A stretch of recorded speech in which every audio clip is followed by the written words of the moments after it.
biggest game in the world. Every update felt huge, live events broke records, and it completely dominated gaming culture. But over the last year, things have changed. Player numbers are dropping, hype is fading, and even the only reason it's dying is because the fucking seasons are so ass, bro.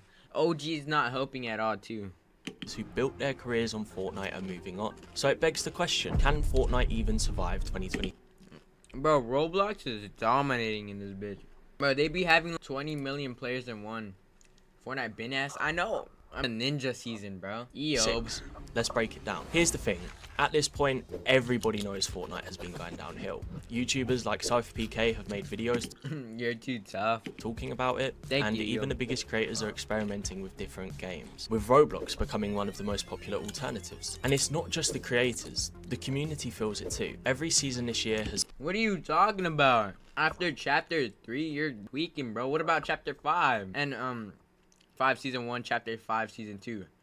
What are you talking about? Let's say lackluster, with fewer reasons to log in, fewer updates that matter, and less excitement around the game overall. Fortnite does still get a small burst of hype when a new season or chapter drops, but it has faded almost immediately, and that is a huge...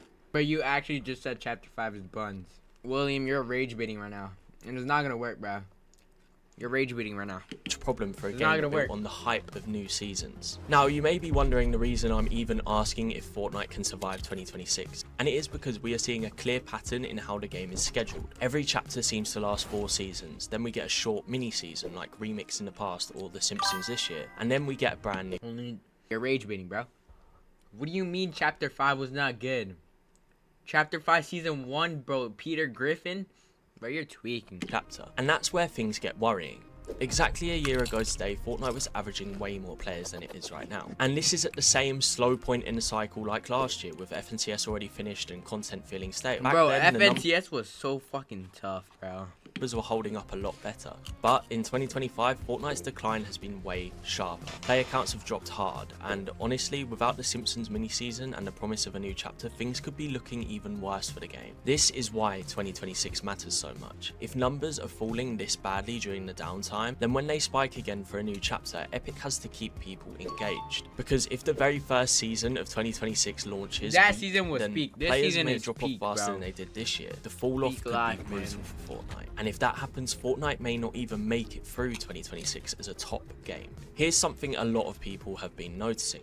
Fortnite is starting to lose its identity. Scroll through YouTube, X or Reddit and you'll see the same complaints popping up over and over. UEFN was supposed to be Fortnite's next big thing, a way to create amazing maps and unique experiences. But what are we actually seeing? Tons of copy and paste creations that feel more like Roblox than Fortnite. Tycoon games, Red vs Blue knockoffs, shootouts, a lot of it just feels recycled.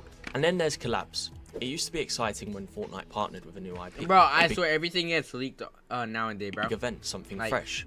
Now, it feels like every week there's a new collaboration, and the hype is gone. Players are scrolling past these collaborations without a second thought now. Fortnite used to have its own storylines, its own characters, a universe you could follow. Now it just feels like a jumbled mess, a Roblox clone with skins and characters thrown in from every franchise imaginable. The problem is, Fortnite keeps trying to be more than just a battle royale. A metaverse, a platform for creative modes, but most players just want the core game to feel fun and consistent. If Epic that's so true though, bro. The storyline is so ass now. Collabs instead of focusing. Bro, Donald Mustard literally made it peak and name the dude. He made it so ass, made bro. Fortnite special. It risks alienating the community, and that makes surviving 2026 even harder, because if the game doesn't feel like Fortnite anymore, people won't stick around.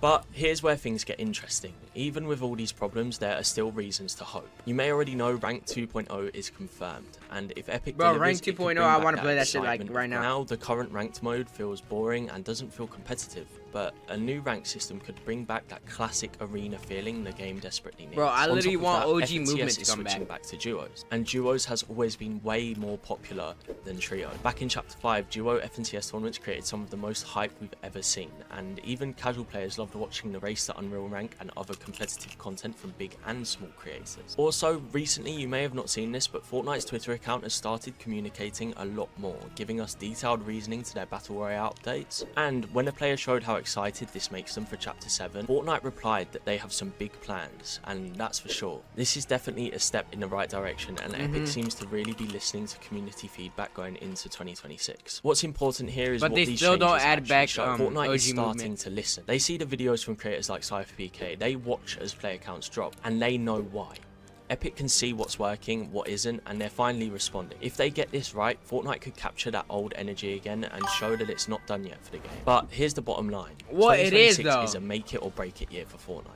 If the new chapter launches strong with a battle pass players actually want better balance and a rank 2.0 system that feels competitive again, Fortnite could bounce back in a huge way. The game has a chance to reignite excitement across both casual and competitive communities. But if it launches weak, if players are bored in the first few weeks, if rank 2.0 doesn't deliver, or if Epic repeats the same mistakes, the drop-off could be even worse than this year. And once the creators leave, once the community loses interest, it's Same almost bullshit impossible to get every that year. back. Every Season, depends, bro. The only reason it's dying is because the fucking seasons are ass, like horrible. decision at the start of 2026 matters. And then they always do the opposite of what the Fortnite community wants, bro. Fortnite wants to survive the year, it needs to start strong, keep players engaged, and remind everyone why the game was so special in the first place. One bad launch, one misstep, and 2026 could be the year Fortnite finally loses its spot at the top. If you enjoyed this video, make sure to leave a like and subscribe, and I will see you next time. W man, bro. How's it going, Angela? W video. AT&T's internet works in minutes.